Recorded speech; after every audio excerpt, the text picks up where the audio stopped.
There is one chance to finish the story. Ohio State looking to end it the right way with a trophy tonight, Monday night. It is the Podcast Daily. It's Bill Landis, Jeremy Birmingham, and me, Austin Ward, getting ready for the Buckeyes in the Notre Dame Fighting Irish Mercedes-Benz Stadium.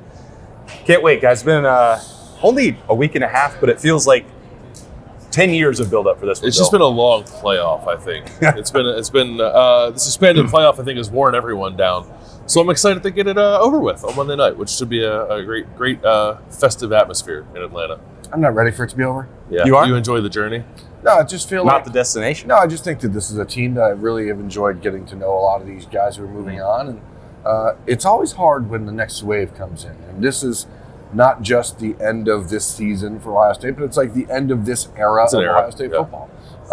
And you know, for their sake, you certainly hope that it ends the way that they're planning it for it to, with a national championship being hoisted above their heads. But it is the end of like this segment of Ohio State football. And so it is impossible to look ahead at next year's roster and not understand that there's a major turnover happening.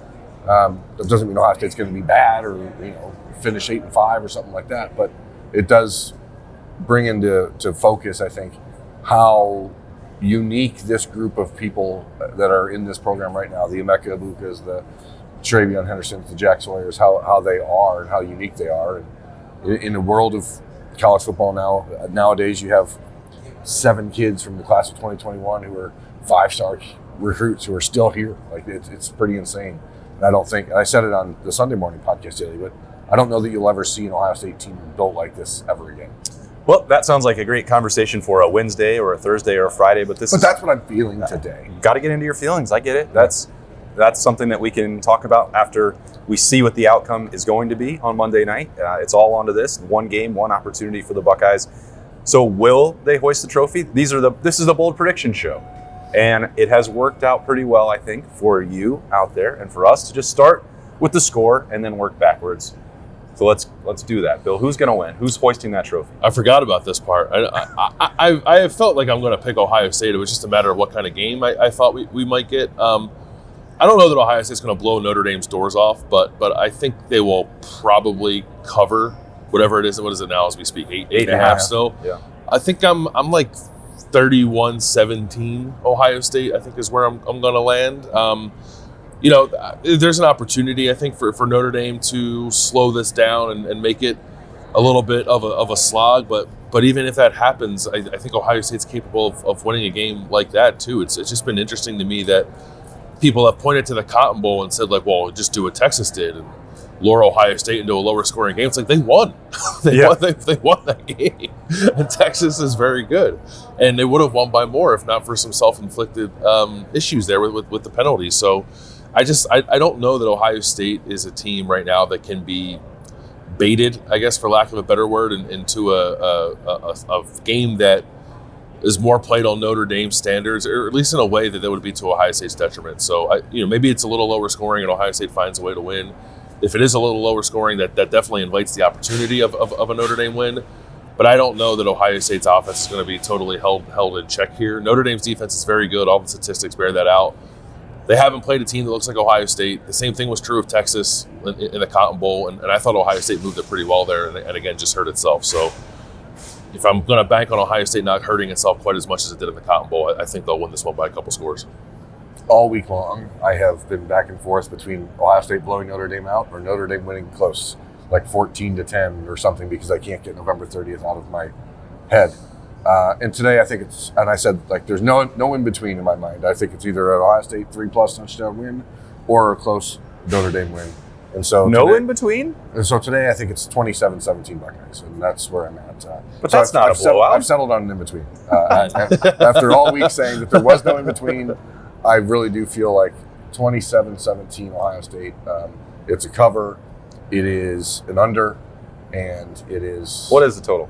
I don't know. 55. Yeah, it's up there. It's higher than it should be, I think. I'll give it a gander while y'all are talking. I mean, last week's was 45, or the Ohio State Texas game was 45, so I think it's similar to that. But okay.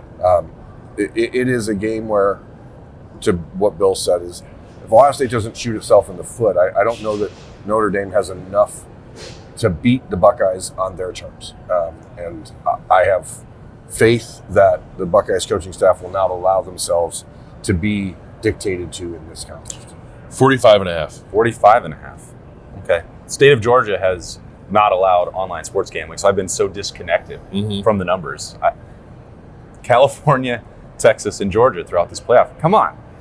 Just missing out on great opportunities to boost your local economy. It was 50. Fund it was schools. 50 degrees most of the time we were in California. It was below freezing in Dallas, and it's 38 degrees in Atlanta. So we've really run the gambit of awesome bowl game weather. It's beautiful in the Media Hotel. I have no complaints. So I guess I'm over because I think Ohio State is going to win this game 34-16. As Berman and I mentioned on the Sunday Daily, the thing that I cannot now get out of my head is watching Notre Dame get off the bus, and that seems like a weird thing to be latched onto. But physically, I just do not think that Notre Dame can go 4 quarters with Ohio State. I think that they're really going to struggle to score offensively, the Irish. I mean, I'm more likely to take them to finish under 16 points if an individual team total for the Irish. The limitations of Riley Leonard's arm give me real pause for that. I definitely think that they are a well-coached team. They execute well. They're going to run the football at times, but you guys may have heard me say this before. If your blueprint to try and beat Ohio State is running the football, it's not going to work. I don't believe that. And if it does, kudos to Marcus Freeman and Mike Denbrock and Jeremiah Love and Riley Leonard, because they'll be doing something that other teams have tried and failed repeatedly over the years to do. So this shapes up to me to be a little bit like the coronation a decade ago against Oregon for Ohio State. That's what I'm anticipating. How do we get there? Let's find out with bold prediction number 1 from Bill. Big Amaabuka game. Both games against Notre Dame, he's played in his career 16 catches, 186 yards, I think is what it is. He hasn't scored. I think he will in this game. I think so. I think it's 9-1 and 6 in the other, or something, 7 in the other. I'll say he gets 10 catches in this game. So it'll be a career high in receptions against Notre Dame for Amaabuka. No small feat. Yeah, 10. We'll call it 10 for 122 and a touchdown for Amaabuka. I'm curious, like everyone else, to see how much man coverage Notre Dame ends up playing. I was looking back through the previous 2 games. They were still about half the time playing man coverage. It is what they do. I think those opportunities will present themselves for Ohio State on Monday night. Maybe not quite as much as people are anticipating, but still some.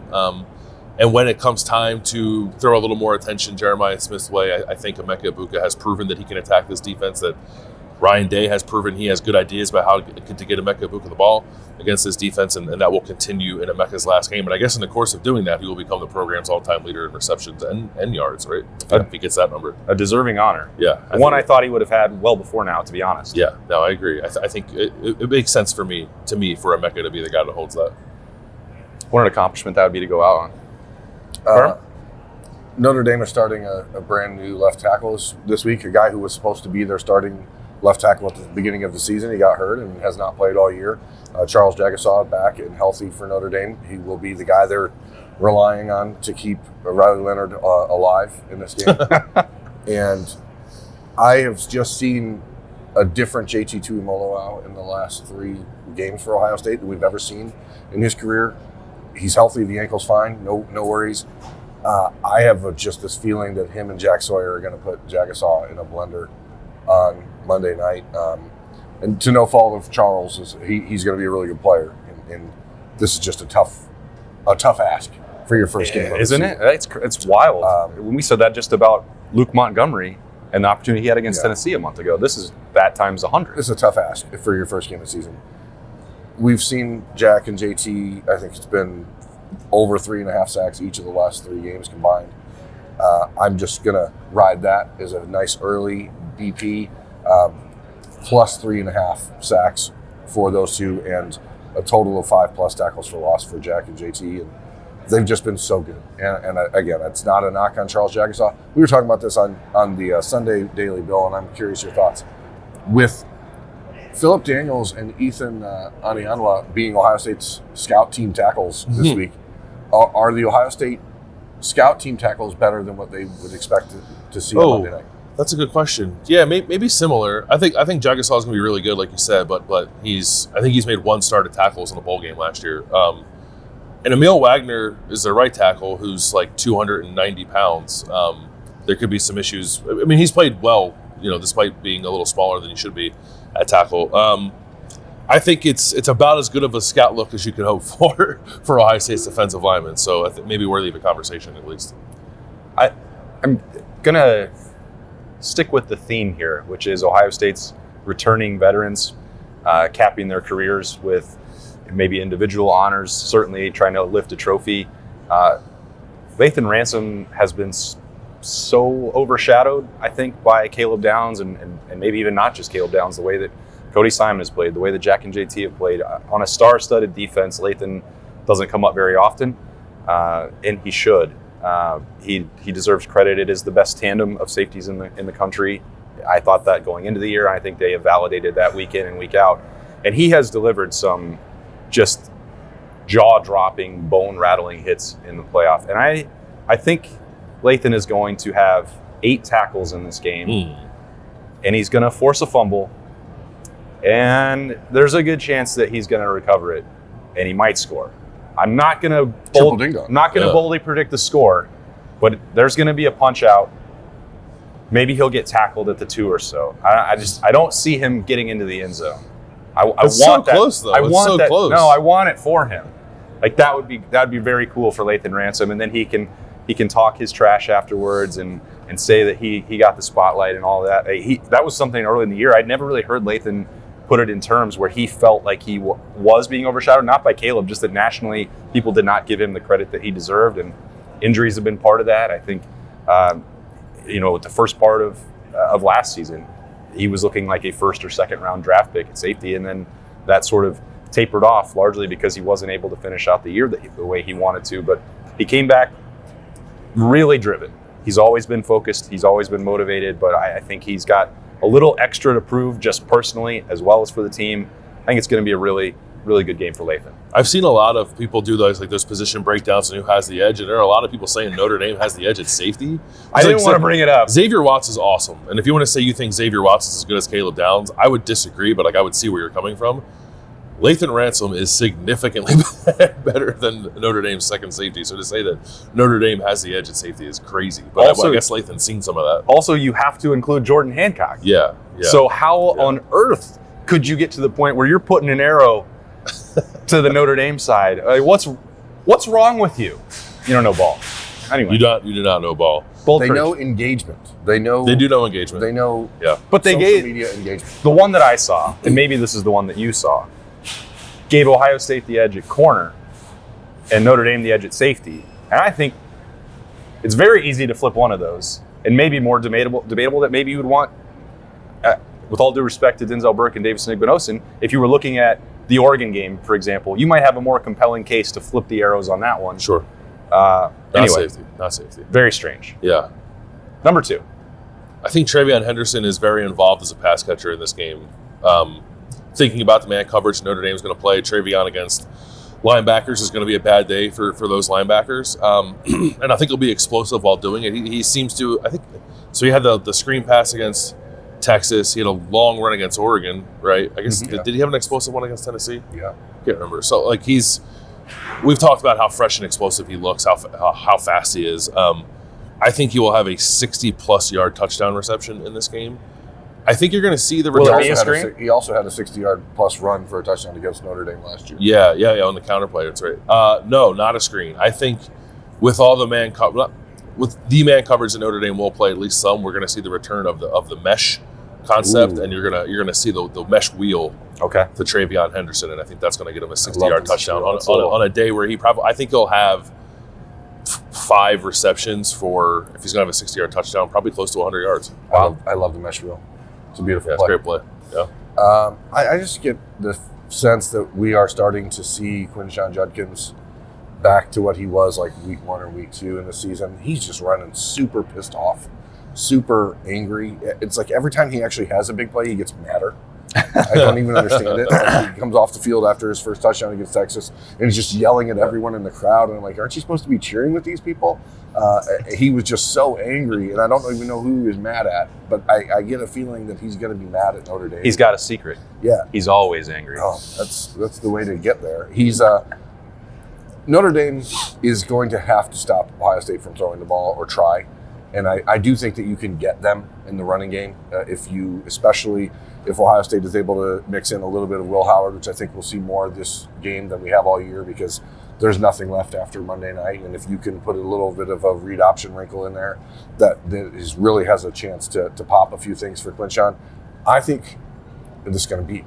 This is bold predictions. Mm-hmm. Quinnen is going to have an 80-yard touchdown run in this game. Ooh. Did he have? There was a second game that he had one. He had an 86-yarder earlier this year, but he did have one the week before that was 80-some that got called back. But he's this because of a hold on Bryson Rodgers. Mm. This one, he's popping a long one in this game. I don't know how many yards he's going to finish with total, but I just feel like he might end up with less than that total. Yeah, but he's going to get. That'd be a difficult feat. Hey man, Barry Sanders is the most lost yards of all time in running back. That happened with Notre Dame's running back against Indiana. He had like a 98-yard touchdown run and then almost finished with 98 rushing yards. So anything's possible. I just think that Quinnen is in a different headspace, and I like to see it. That is a little bit of the, I think, fascinating subplot. Jeremiah Love had that long touchdown. They've had illness that Notre Dame's been dealing with, and the other part of looking at them physically, they looked really beat up. And so Jeremiah Love has not been at full strength. He's still been productive. He had that great run at the goal line, finishing it, emphatically and aggressively. I wonder if everyone falling all over themselves talking about Jeremiah Love's physicality would also make Quinnen want to do something like that later on tonight. But I think they're banged up, and they're just, since they're not as deep, Notre Dame, and you've had the same wear and tear in this postseason.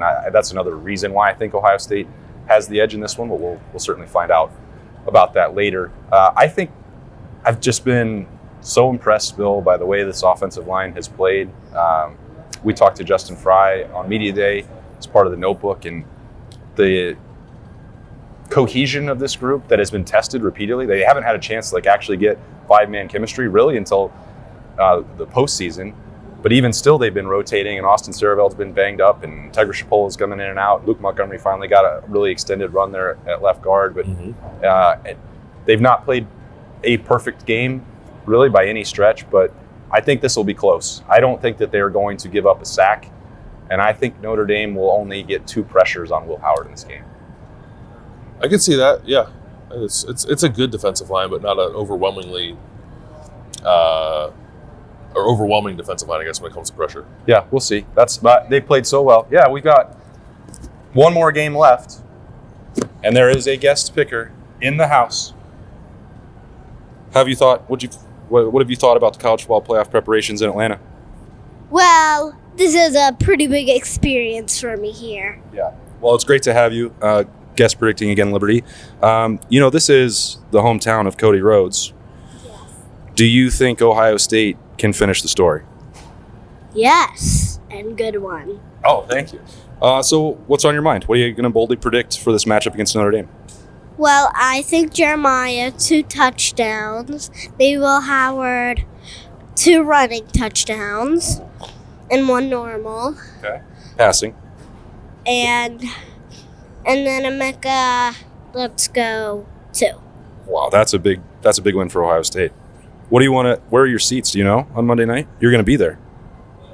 Well, that's up to my mom. I don't really know. Okay. How loud are you going to cheer? Very loud. You're not even going to know how loud. Are you excited? Yes. Okay. Do you have a score prediction, or you just think Ohio State's going to win? Score prediction. Okay. 35-15. 35-15. All right. Thanks for joining us, Liberty. You want to throw it to Bill? Yes. Just say it. Just say back to Bill. Just say back to Bill. Back to Bill. All right, thank you. I'm only going to call passing touchdowns normal touchdowns. That's what they should be. We're talking about a lot of players, so I think I'm going to be pretty bummed when it's over. We're not going to be able to watch play at Ohio State anymore. Another one is Cody Simon. And I think you've predicted this a time or two. I think a big Cody Simon tackle kind of game with as much as Notre Dame wants to run the ball. I could see Cody maybe being used as a spy at times on Riley Leonard too. Riley Leonard he runs like a running back. He's got great vision. So this is a test for Ohio State's defense, but I think they'll be up for it. And I think they're going to more or less kind of handle the Notre Dame rushing attack. And I think in doing so, Cody Simon will post 15 tackles on his way out the door as he goes off to the NFL. Can't argue with that at all. Yeah. Cody, I think he has to spike Riley Leonard a lot of the evening on Monday. Like, there is a real opportunity, maybe the only real opportunity for Notre Dame to win this game is to shorten it significantly and keeping the offense moving. And if that means you're getting 3 yards a pop for Riley Leonard every time and you need 3rd and 2 and he's getting 3, that's how you're going to get it done. So Cody's definitely going to play a big role in that. I also think that this is a game where we're going to see Ohio State really rely, as I already said, on Will Howard as far as getting him in the running game. I think he's going to have his highest rushing attempts of the season. I don't know even what it is, like maybe 6. I don't even know. I think it's 10 or 11. So that was probably the Penn State game. But including sacks, yeah. So I think you're going to see Will Howard outrush Riley Leonard in this game. Oh, that's good. Which that's spicy. Is, I think, an interesting way of Ohio State to keep Notre Dame off balance because, to your point, Notre Dame defensive line, which is good, I don't think it's as good as Tennessee. I don't think it's as good as Oregon. I don't think it's as good as Penn State or Michigan. And none of those teams got a sack against Will Howard and the Buckeyes. But I do think Notre Dame is going to send Kingston Viamalasa, who's just like a blitz specialist for them.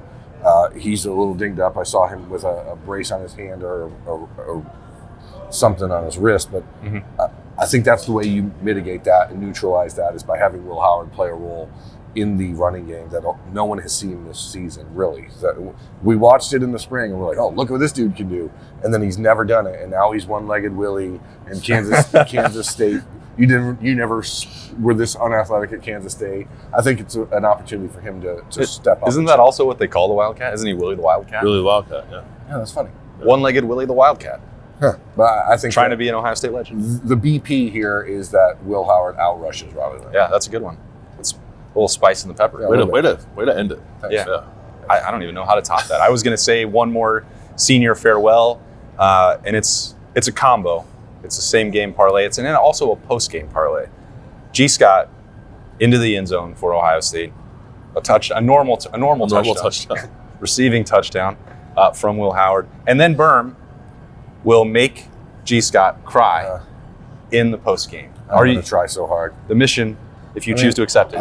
That is the goal, of course. I'm going to remind him of all of the times that he almost lost these opportunities and what it should mean to him to walk away, hopefully, as a champion. Yeah, I think big game offense, big game Ryan Day. Usually there's some wrinkle that involves the tight ends, whether that means that they get 5 or 6 catches.